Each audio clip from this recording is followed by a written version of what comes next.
Thank you, Anupam. Good evening. No, don't look nervous. I'm not going to ask you if you're having a good time.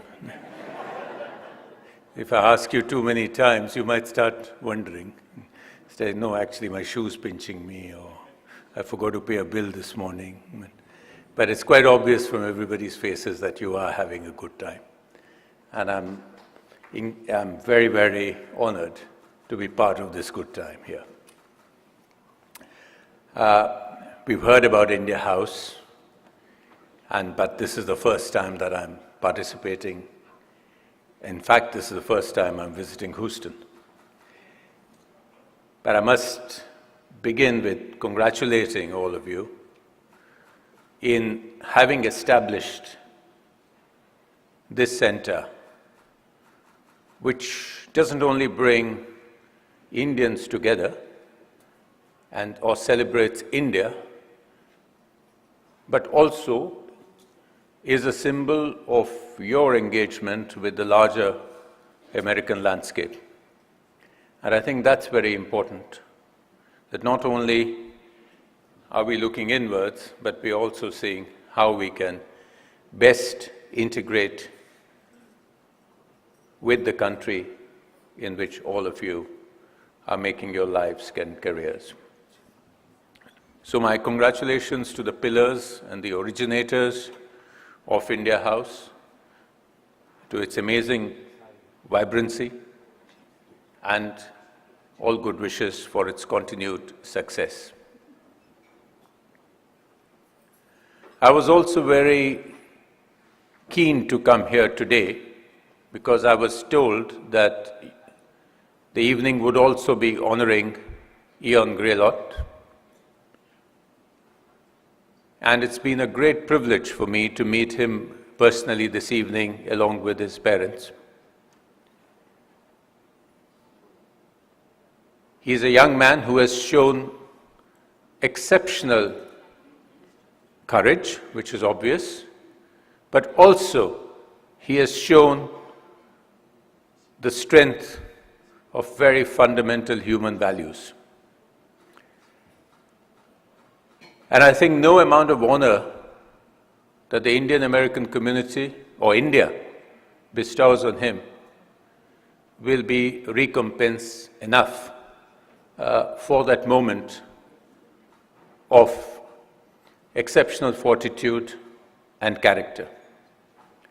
So not only would I like to congratulate him, but I would also like to honor his parents, because essentially these values are given by the parents and they are so deeply imbued in a human soul that they come out instinctively. They can't be manufactured on the spot, they go back generations. So, thank you very much.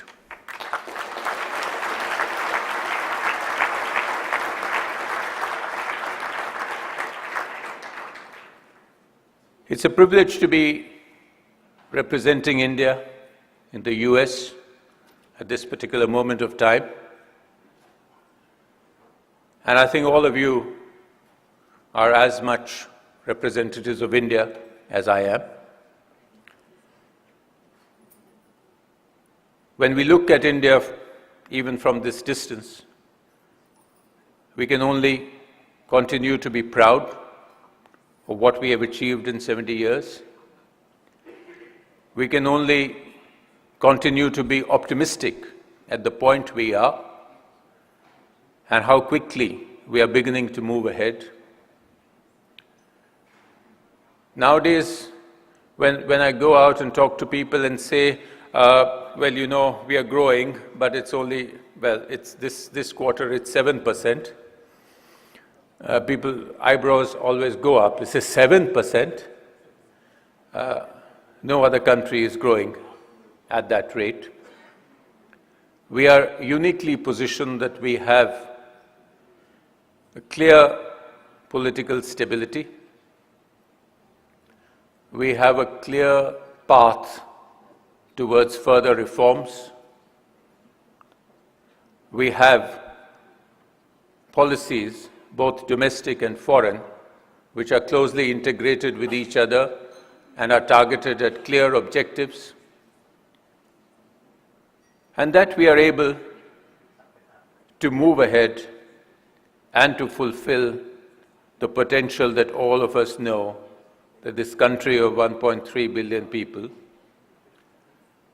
this democracy of 1.3 billion people, this young country of 800 million people under the age of 35 has for itself. So there is no reason to doubt ourselves. There is no reason to second-guess ourselves.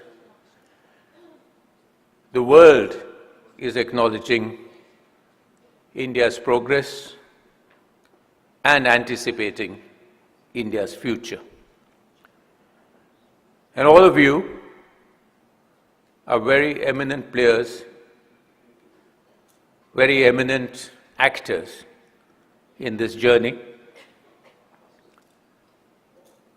The Government of India has fully well recognized the contribution of the Indian American community and also its potential. And I always think of this potential in two different directions. One is if you look back towards India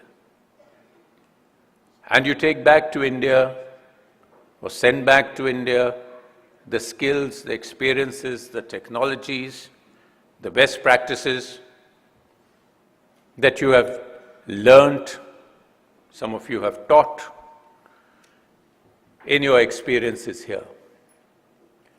And as well as into the forward direction, that if you continue to integrate and play a greater role in the country of your adoption, in the US, it can only help India-US engagement. We have seen a far greater political mainstreaming of the Indian American community, even in this room, on the Hill in Washington, D.C., and in every other state that I visit. We have seen the immense contribution of this community, whether it is to the United States in terms of science and technology, in terms of health, in terms of IT, and any field that you can name. So again, there is no reason to doubt ourselves. This is a hugely strong pillar of the India-US relationship, and this is something which we will continue to rely on to take us forward for everybody's good. I was told by Anupam and everybody that this is not supposed to be a speech, it's just a few remarks. So I think I've probably already said too much. I wish you a very good evening and a great success for India House in the years to come. Thank you.